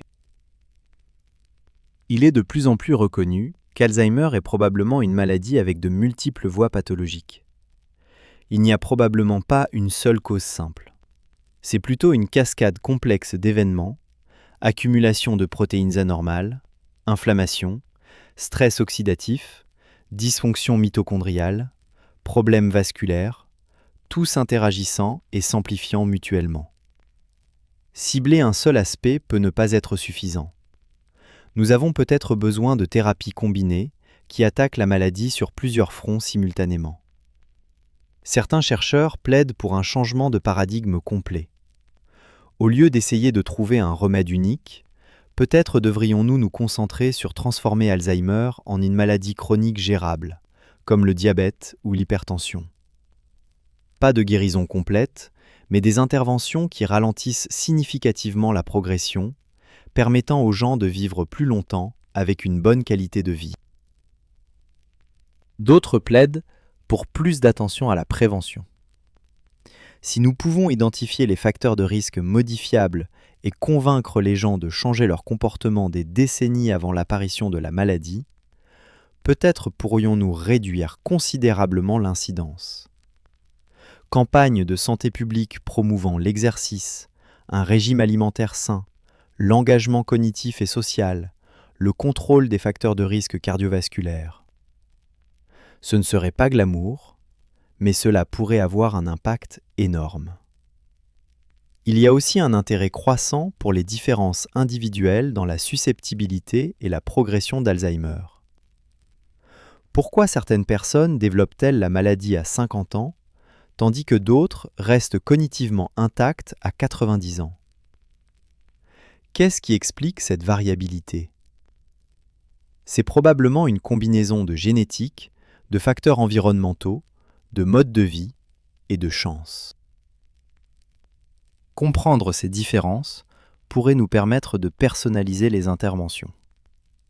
La médecine de précision commence à entrer dans le domaine d'Alzheimer. L'idée est qu'au lieu de traiter tous les patients de la même manière, nous devrions stratifier les patients en sous-groupes basés sur leur profil génétique, leurs biomarqueurs, leurs facteurs de risque, et puis adapter le traitement à chaque sous-groupe. Certains patients pourraient bénéficier d'un type de traitement, d'autres d'un type différent. C'est plus complexe, mais potentiellement plus efficace. La génomique joue un rôle de plus en plus important. En séquençant les génomes de dizaines de milliers de patients Alzheimer et de personnes en bonne santé, les chercheurs ont identifié plus de 80 régions génomiques associées au risque d'Alzheimer. Chaque région individuelle ne contribue qu'un petit peu au risque, mais collectivement, elles commencent à peindre une image des processus biologiques impliqués. Le métabolisme de l'amyloïde et de la tau, bien sûr, mais aussi l'inflammation immunitaire, le transport lipidique, la fonction endosomale et lysosomale. Ces découvertes génomiques ouvrent de nouvelles cibles thérapeutiques. Des gènes qu'on ne soupçonnait pas d'être impliqués dans Alzheimer se révèlent importants. Cibler ces voies avec de nouveaux médicaments pourrait offrir des approches complètement nouvelles. C'est un domaine d'innovation active. L'épigénétique ajoute une autre couche de complexité. Nos gènes ne sont pas notre destin. Ils peuvent être activés ou désactivés par des modifications épigénétiques influencées par notre environnement et nos comportements. Peut-être que certains des effets du mode de vie sur le risque d'Alzheimer opèrent à travers des changements épigénétiques. Peut-être que nous pourrions développer des thérapies épigénétiques pour modifier l'expression des gènes d'une manière bénéfique. Le microbiote intestinal et l'axe intestin-cerveau continuent d'être explorés. Des études sur des souris ont montré que transplanter le microbiote de souris Alzheimer à des souris saines peut induire des changements pathologiques. Inversement, modifier le microbiote avec des probiotiques ou un régime alimentaire spécifique peut influencer la pathologie amyloïde. Si ces findings se traduisent chez l'homme, ça pourrait mener à des interventions diététiques ou probiotiques simples avec un potentiel préventif ou thérapeutique. Les infections chroniques sont une autre piste intrigante.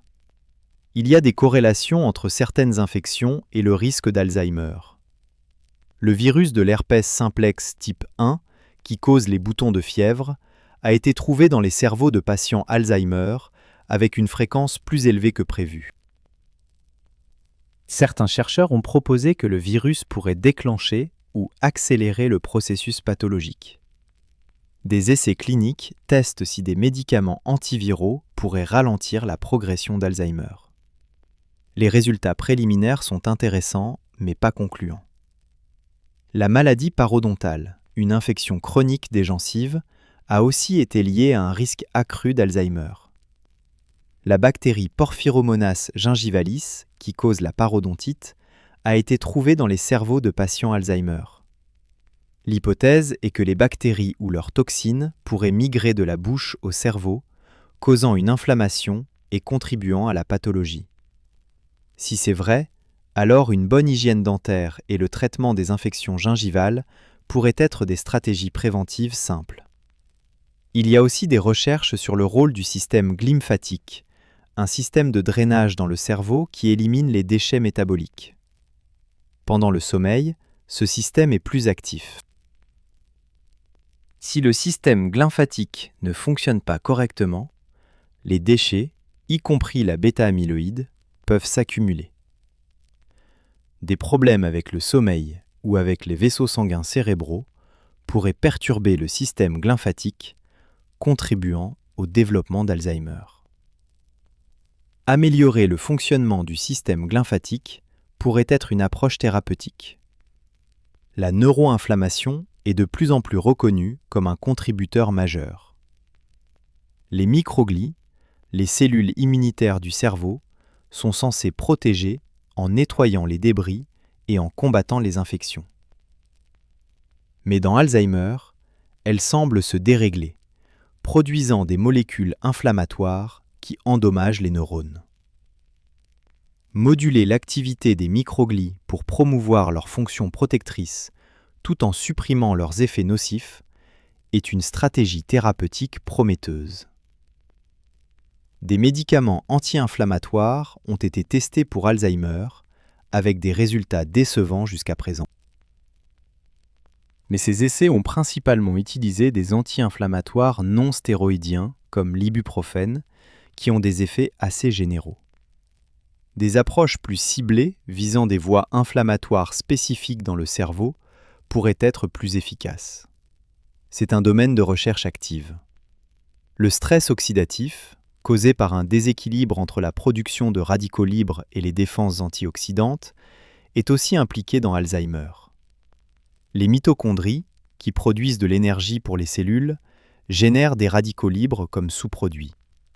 Si les systèmes antioxydants sont dépassés, ces radicaux peuvent endommager les protéines, les lipides, l'ADN. Les neurones, qui ont des besoins énergétiques énormes, sont particulièrement vulnérables. Des antioxydants ont été testés avec des résultats mitigés, mais des approches plus sophistiquées ciblant les mitochondries spécifiquement sont en développement. La fonction synaptique et la plasticité synaptique sont fondamentales pour la mémoire et l'apprentissage. Dans Alzheimer, les synapses sont perdues en grand nombre, bien avant que les neurones eux-mêmes meurent. Protéger ou restaurer les synapses pourrait être une stratégie thérapeutique cruciale. Des médicaments qui augmentent la plasticité synaptique ou qui soutiennent la fonction synaptique sont à l'étude. Les facteurs neurotrophiques, comme le facteur neurotrophique dérivé du cerveau, supportent la survie et la fonction des neurones. Leurs niveaux sont réduits dans Alzheimer. Augmenter ces facteurs pourrait protéger les neurones contre la dégénérescence. Mais livrer des protéines au cerveau est très difficile, à cause de la barrière hémato-encéphalique. Des approches de thérapie génique pour faire produire ces facteurs directement par les cellules du cerveau sont explorées. La thérapie génique en général offre des possibilités excitantes. Des virus modifiés peuvent être utilisés pour livrer des gènes thérapeutiques directement aux cellules du cerveau. On pourrait livrer des gènes qui réduisent la production de bêta-amyloïdes, ou qui augmentent la dégradation des protéines anormales, ou qui protègent les neurones contre le stress. C'est encore expérimental pour Alzheimer, mais des progrès rapides sont réalisés. L'édition de gènes avec CRISPR est une autre frontière. Pour les formes familiales rares d'Alzheimer causées par des mutations génétiques spécifiques, il pourrait théoriquement être possible de corriger ces mutations. C'est une possibilité lointaine, avec de nombreux obstacles techniques et éthiques, mais ce n'est plus de la pure science-fiction. Les cellules souches offrent aussi du potentiel. Pourrait-on transplanter des neurones nouvellement générés à partir de cellules souches pour remplacer ceux qui sont perdus ? Des expériences sur des animaux ont montré que c'est possible en principe. Les neurones transplantés peuvent s'intégrer dans les circuits existants et former des connexions. Mais c'est incroyablement complexe, et nous sommes loin d'applications cliniques. Le cerveau n'est pas comme le foie ou la moelle osseuse, où la transplantation cellulaire est déjà une réalité. Les interfaces cerveau-ordinateur pourraient un jour aider les patients Alzheimer. Imaginez un dispositif qui pourrait lire l'activité cérébrale et aider à compenser les déficits cognitifs, servant essentiellement de mémoire externe. C'est de la science-fiction pour l'instant, mais les progrès dans les interfaces cerveau-ordinateur pour d'autres applications, comme aider les personnes paralysées à contrôler des dispositifs, sont rapides. Dans quelques décennies, des applications pour Alzheimer pourraient devenir réalistes. Malgré toutes ces pistes de recherche, toutes ces technologies émergentes, nous devons rester réalistes. un remède pour Alzheimer n'est pas imminent. Dans les prochaines années, peut-être verrons-nous des médicaments qui ralentissent modestement la progression de la maladie. C'est important et bienvenu. Mais transformer Alzheimer en une condition gérable, ou mieux encore, prévenir complètement la maladie, prendra probablement encore des décennies de recherche. En attendant, nous devons nous concentrer sur l'amélioration de la qualité de vie des patients et de leurs familles. Meilleurs soins, plus de soutien, moins de stigmatisation, plus de compassion. La société doit reconnaître le fardeau énorme que représente Alzheimer et investir en conséquence dans les services sociaux et de santé. Il faut aussi continuer à financer généreusement la recherche fondamentale. Les percées viennent souvent de directions inattendues. Des découvertes en biologie cellulaire, en immunologie, en biologie du vieillissement, en neurosciences, toutes peuvent contribuer à notre compréhension d'Alzheimer et suggérer de nouvelles approches thérapeutiques. Nous devons soutenir une science diversifiée et exploratoire, pas seulement des essais cliniques de médicaments. L'éducation du public est cruciale aussi. Beaucoup de gens ont des idées fausses sur Alzheimer. Ils pensent que c'est une partie normale du vieillissement, ce qui n'est pas vrai. Ils confondent oublis normaux et démence. Ils ne connaissent pas les facteurs de risque modifiables. Des campagnes d'éducation publique peuvent autonomiser les gens à prendre des mesures pour réduire leurs risques. Réduire la stigmatisation est aussi important. Historiquement, il y avait une honte associée à la démence. Les familles cachaient leurs membres atteints. Mais cette stigmatisation est en train de diminuer grâce aux efforts de sensibilisation. Quand des célébrités parlent ouvertement de leur diagnostic, quand les médias dépeignent la maladie avec sensibilité et précision, quand les communautés deviennent plus accueillantes envers les personnes atteintes de démence, cela fait une différence. Le concept de communauté amie de la démence gagne du terrain. L'idée est de créer des environnements publics où les personnes atteintes de démence peuvent participer pleinement et se sentir en sécurité et soutenues. Des commerçants formés pour interagir patiemment avec les clients confus. Des espaces publics avec une signalisation claire. Des activités communautaires inclusives. Ce sont de petits changements qui peuvent grandement améliorer la qualité de vie. L'art et la créativité peuvent aussi jouer un rôle. Des programmes d'art-thérapie pour les patients Alzheimer ont montré qu'ils peuvent stimuler l'expression de soi et apporter de la joie, même aux stades avancés de la maladie. Certains patients, qui ne peuvent plus parler de manière cohérente, peuvent encore créer de l'art expressif. C'est un rappel que l'essence humaine persiste au-delà de la capacité cognitive. Des projets de mémoire collective, comme des livres de vie ou des archives audiovisuelles, aident les familles à préserver les histoires et l'identité de leurs proches atteints d'Alzheimer. Documenter les souvenirs et les récits avant qu'ils ne soient perdus complètement peut être thérapeutique pour les patients et précieux pour les familles. Ces artefacts deviennent des liens tangibles avec la personne que leurs proches étaient. La recherche sur la résilience cognitive est aussi importante.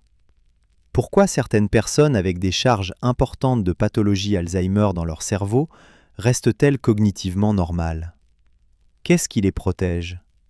Comprendre ces mécanismes de résilience pourrait révéler de nouvelles cibles thérapeutiques. Peut-être pourrions-nous augmenter la résilience cognitive chez tout le monde, les rendant plus résistants aux effets de la pathologie. Le concept de réserve cognitive est lié. L'idée est que les personnes avec plus de connexions neuronales et de réseaux cérébraux complexes, construits à travers l'éducation, le travail intellectuel, les activités mentalement stimulantes, ont plus de réserves pour compenser les dommages. Ils peuvent perdre des neurones sans perdre de fonction, parce qu'ils ont des voies alternatives. Construire la réserve cognitive tout au long de la vie pourrait être une stratégie préventive importante. À mesure que nous approchons de la fin de cette longue histoire, il est utile de réfléchir à ce que nous avons appris et à ce qui reste mystérieux. Alois Alzheimer, il y a plus d'un siècle, a regardé à travers son microscope et a vu quelque chose d'anormal dans le cerveau d'Auguste Deter. Il a soigneusement documenté ses observations. Il ne pouvait pas savoir que cette découverte définirait sa place dans l'histoire de la médecine. Aujourd'hui, nous en savons infiniment plus qu'Alzheimer. Nous comprenons les bases moléculaires de la maladie à un niveau de détail qui n'aurait jamais pu imaginer. Nous pouvons visualiser le cerveau vivant, séquencer des génomes entiers, manipuler des gènes individuels. Et pourtant, nous ne pouvons toujours pas guérir la maladie qu'il a décrite. Cette humilité face à la complexité du cerveau et de ses maladies est importante. Elle nous rappelle que malgré tous nos progrès technologiques, la nature garde encore de profonds secrets. Le cerveau humain reste le système le plus complexe que nous connaissons dans l'univers. Comprendre comment il fonctionne, comment il tombe malade, comment le réparer, est peut-être le plus grand défi scientifique de notre espèce. Mais nous ne devons pas désespérer. Les progrès sont réalisés, même s'ils sont plus lents que nous le souhaiterions. Chaque découverte, même petite, ajoute à notre compréhension. Chaque essai clinique, même s'il échoue, nous enseigne quelque chose. La science avance par accumulation d'efforts, par persistance face aux échecs, par curiosité inextinguible.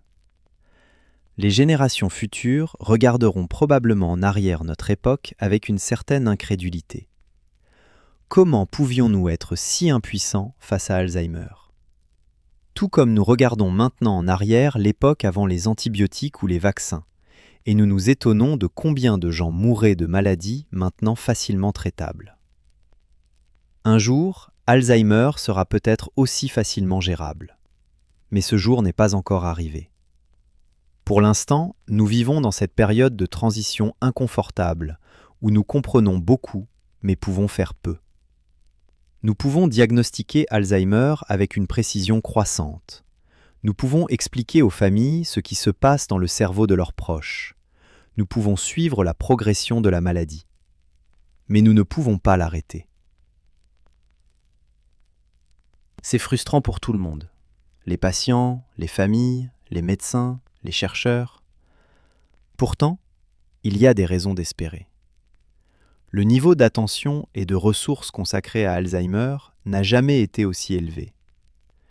Des esprits brillants du monde entier travaillent sur ce problème. De nouvelles technologies émergent constamment. L'accumulation de données et de connaissances atteint un point où des percées deviennent de plus en plus probables. Peut-être que la solution viendra d'une direction inattendue. Peut-être que quelqu'un fera une observation apparemment mineure qui s'avérera être la clé. C'est souvent ainsi que la science progresse. Pas par des plans grandioses, mais par des découvertes accidentelles, des connexions inattendues, des intuitions soudaines. L'histoire de la science médicale est remplie d'exemples de maladies qui semblaient insurmontables jusqu'à ce qu'elles ne le soient plus. La variole, qui a tué des centaines de millions de personnes à travers l'histoire, est maintenant éradiquée. La poliomyélite, qui paralysait des milliers d'enfants chaque année, est presque éliminée. Le VIH, autrefois une sentence de mort, est maintenant une maladie chronique gérable avec les bons médicaments. Peut-être qu'Alzheimer suivra un jour une trajectoire similaire. En attendant, nous devons nous rappeler que derrière chaque statistique, chaque essai clinique, chaque publication scientifique, il y a des êtres humains réels.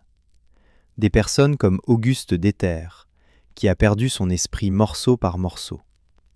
Des personnes comme Alois Alzheimer, qui a cherché à comprendre avec acharnement et compassion. Des millions de patients et de familles à travers le monde qui vivent cette tragédie chaque jour.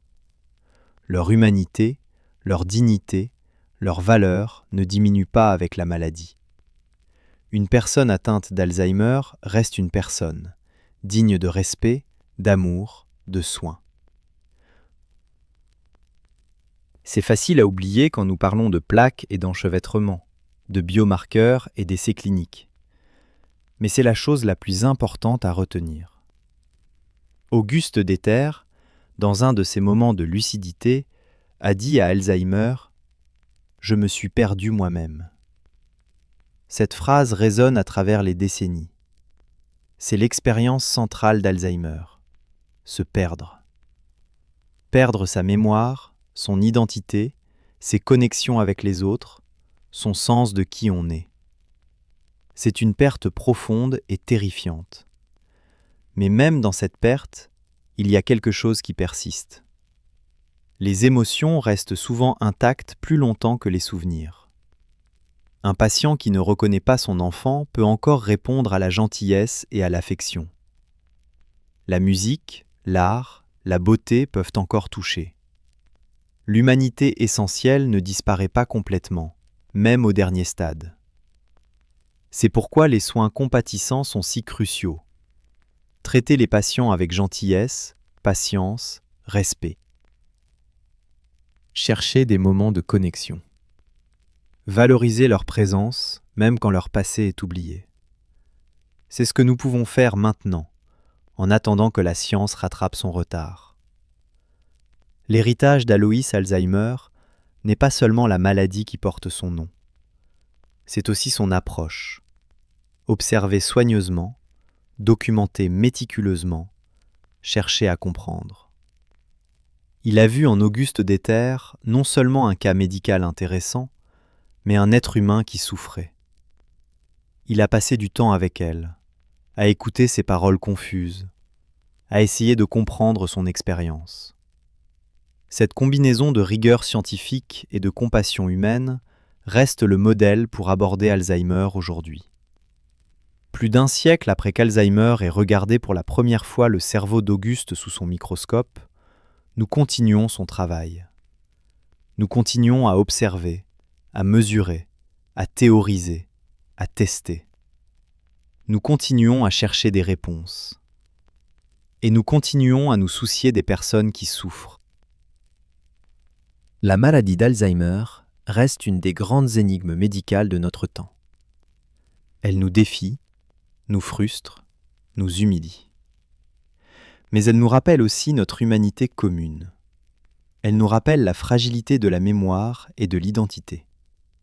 Elle nous rappelle l'importance de chérir nos esprits et de prendre soin les uns des autres. Peut-être que dans les décennies à venir, nous résoudrons enfin cette énigme. Peut-être que nous trouverons des moyens d'empêcher, de traiter ou même de guérir Alzheimer. Ou peut-être que nous apprendrons simplement à mieux vivre avec, à mieux soutenir ceux qui sont touchés, à construire des sociétés plus compatissantes et inclusives. Quelle que soit la direction que prendra notre voyage collectif avec cette maladie, nous le ferons ensemble. Les chercheurs et les médecins, les patients et les familles, les soignants et les décideurs politiques, tous unis dans la lutte contre cette maladie cruelle et dans le soin de ceux qu'elle touche. L'histoire d'Alzheimer n'est pas terminée. Elle continue à s'écrire chaque jour dans les laboratoires, les cliniques, les foyers, à travers le monde. Et peut-être qu'un jour, nous pourrons ajouter un chapitre final d'espoir et de guérison. Mais jusque-là, nous continuons. Nous continuons à chercher, à soigner, à espérer. Proposez des thèmes pour de nouvelles histoires dans les commentaires et abonnez-vous à la chaîne et mettez un like.